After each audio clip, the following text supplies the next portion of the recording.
In the news this week, parents celebrate as the named person scheme is axed, politicians in Wales back a smacking ban, and a US court issues a strong ruling in favour of free speech. Hello.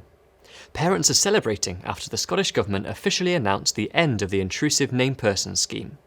Under the original plans, every child in Scotland was to be assigned a named person, an employee of the state to oversee their well-being or happiness. In 2016, the Supreme Court ruled against key elements of the scheme, in a case spearheaded by the Christian Institute. 3 years on, the government has now agreed to repeal the entire named person legislation. In August this year, experts tasked with making the scheme compliant with data protection law failed to produce a solution. As a result, Deputy First Minister John Swinney announced he would scrap the scheme. The mandatory named person scheme for every child, underpinned by law, will now not happen. We will withdraw our bill and repeal the relevant legislation. Instead, existing voluntary schemes that provide a point of contact for support will continue under current legal powers where councils and health boards wish to provide them and parents wish to use them.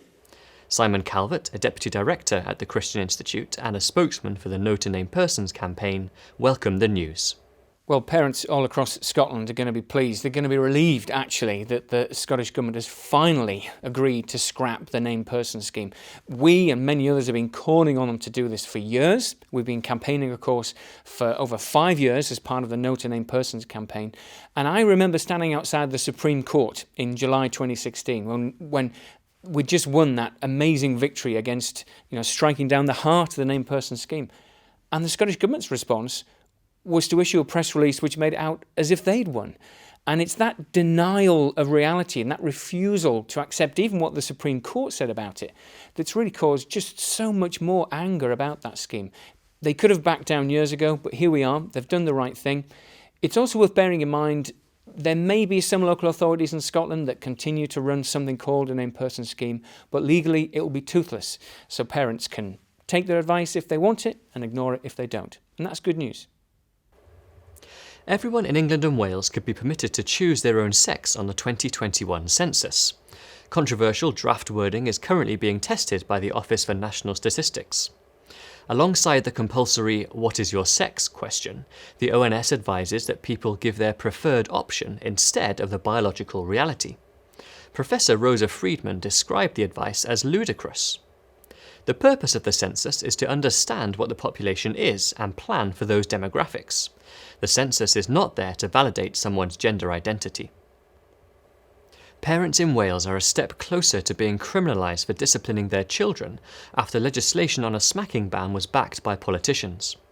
Assembly members voted 36 to 15 in favour of the legislation, despite major concerns being aired in the debate. The overwhelming majority, between 2/3 and 3/4 of people, do not believe that a smacking ban should be introduced. They recognise, you see, as many of us opposing this bill today do, that we've already got comprehensive legislation which is already in place, which the police and social services and others do use to prosecute cases against people who abuse their children. And quite rightly, they should do that. I've been inundated with calls and emails from concerned parents who fear they will be turned into criminals as a result of the Welsh Government's proposals. Jamie Gillis from the Be Reasonable campaign called on AMs to reject the bill at the next opportunity. Given the catalogue of issues with this bill and the dangers a smacking ban presents to families in Wales, we hope that AMs will see sense and oppose the bill when it comes to be debated again. And finally, 2 Christians who faced being fined if they declined to create same-sex wedding invitations have won their legal case.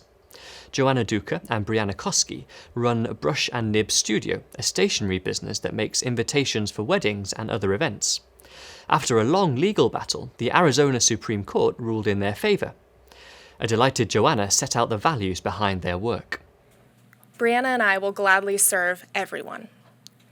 But we cannot create custom artwork celebrating certain events. And the government should not control those expressive decisions. Some may not like our personal values or the artistic decisions we make, but that's not what today's decision is about. It's about who should decide what artists say through their artwork, artists or the government. The Arizona Supreme Court said free speech is not limited to soft murmurings behind the doors of a person's home or church, or private conversations with like-minded friends and family. Well, that's all for this week. For regular updates and information on all of our stories, plus much more, visit our website at christian.org.uk. Until next time, goodbye.